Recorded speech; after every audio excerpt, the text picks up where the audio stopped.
Praise the lord. యేసునామమే జయము. మన రక్షకుడు మన విమోచకుడైన యేసుక్రీస్తు అతి పరిశుద్ధమైన నామములో అందరికీ వందనాలు. చిన్న ప్రార్థన ద్వారా ఉదయకాల వాక్య భాగం ధ్యానించుకుందాము. పరిశుద్ధుడ మహాగణుడు అనే దేవ యేసయ్య సర్వాధికారి నాయన మీకే వేలాది వందనములు కృతజ్ఞత స్తుతి స్తోత్రం చెల్లించుకుంటున్నాను దేవ ఉదయకాలం ప్రభువు వాక్య భాగం ధ్యానిస్తుండగా వాక్య భాగం అర్థమవుట్లు సహాయం చేసి మీ కృపలో బలపరిచి మీకు మాదిరిగా మమ్మల్ని నడిపించమని చిన్న ప్రార్థన యేసు నామములో అడిగి వేడుకుంటున్నాను తండ్రి. Amen amen. రోమీయులకు రాసిన పత్రిక 5వ అధ్యాయము 7వ వచనము. నీతిమంతుని కొరకు సహితము ఒకడు చనిపోవట అరుదు, మంచివాని కొరకు ఎవడైనా ఒకవేళ చనిపోవ తెగింపవచ్చును. ఆమె దేవుడి వాక్య భాగం దీవించును కాక.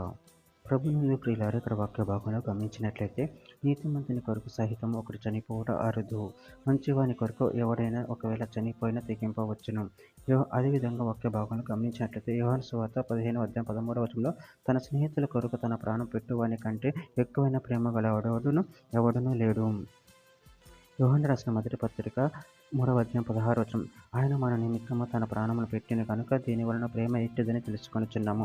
మనము కూడా సహోదరుల నిమిత్తము మన ప్రాణములను పెట్టబద్దులమై ఉన్నాము. కీర్తనల గ్రంథం 112వ అధ్యాయం 5వ వచనం. దయలను అప్పించువారును భాగ్యవంతులు, న్యాయ విమర్శలో వారి వాద్యము గెలుచును.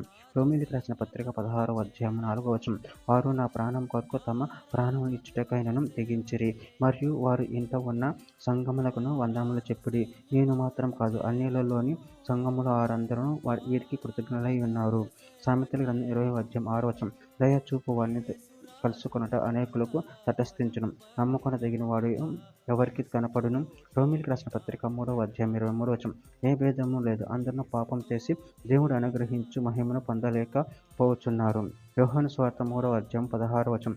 దేవుడు లోకం ఎంతో ప్రేమించిన కాగా ఆయన తన అద్వితీయ కుమారునిగా పుట్టిన వారి యందు విశ్వాసముంచు ప్రతివాడు నశింపక నిత్య జీవం పొందినట్లు ఆయనను అనుగ్రహించును.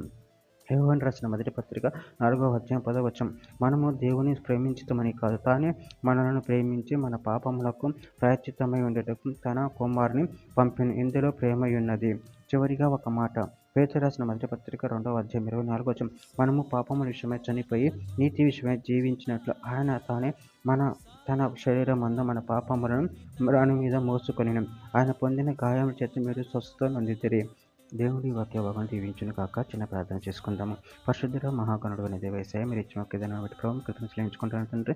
మీరే మా కొరకు ప్రాణం పెట్టి ప్రభావం దాన్ని బట్టి ప్రభావం కృతజ్ఞతలు చెల్లించుకుంటూ మీ ప్రేమ కొరకు మమ్మల్ని నిరంతరం కాచి కాపాడి మీకు మహిమార్థమే మమ్మల్ని వాడుకొని మీ చిత్తమును మా జీవితంలో జరిగించమని చిన్న ప్రార్థన ప్రభు యేసుక్రీస్తు పరిశుద్ధమైన నామములో అడిగి వేడుకుంటున్నాను తండ్రి. Amen amen amen.